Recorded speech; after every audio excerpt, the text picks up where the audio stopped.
తలకొండపల్లి మండల కేంద్రంలోని జెడ్పీహెచ్ఎస్ ఉన్నత పాఠశాలలో క్లాస్మేట్ క్లబ్ అసోసియేషన్ ఆధ్వర్యంలో నిర్వహించిన కార్యక్రమానికి ముఖ్య అతిథులుగా హాజరైన కల్వకుర్తి ఎమ్మెల్యే కసిరెడ్డి నారాయణరెడ్డి మొదటి ర్యాంకులతో ప్రతిభ కనబరిచిన 10వ తరగతి ఇంటర్మీడియట్ విద్యార్థులకు నగదు ప్రోత్సాహకంతో చెక్స్, మెడల్స్, ప్రశంసా పత్రాలు మరియు శాలువాలతో ఘనంగా సత్కరించి వారి తల్లిదండ్రులను, ఉపాధ్యాయులను అభినందించారు.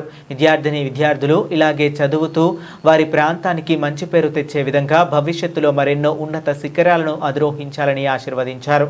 తను కూడా ప్రభుత్వ పాఠశాలలో చదివి ఎమ్మెల్యే స్థాయికి వచ్చానని, చిన్ననాటి జ్ఞాపకాలను గుర్తు చేస్తూ జ్ఞానాన్ని పెంపొందించుకోవటం, ఉన్నత చదువుల పట్ల గొప్పతనాన్ని విద్యార్థులకు దిశానిర్దేశం చేశారు. ఈ కార్యక్రమంలో తలకొండపల్లి మండల నాయకులు, ఉపాధ్యాయులు, అధ్యాపక బృందం, ప్రజాప్రతినిధులు, పత్రికా మిత్రులు, విద్యార్థులు తదితరులు పాల్గొన్నారు.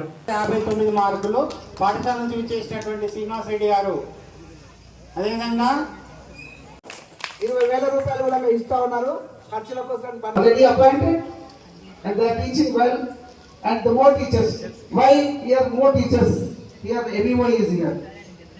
How to teach, you prepare well.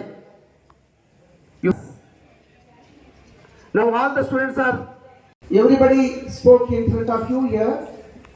Parents ఎవరైనా ఉన్నట్టయితే వేదిక పైకి రావాల్సిందిగా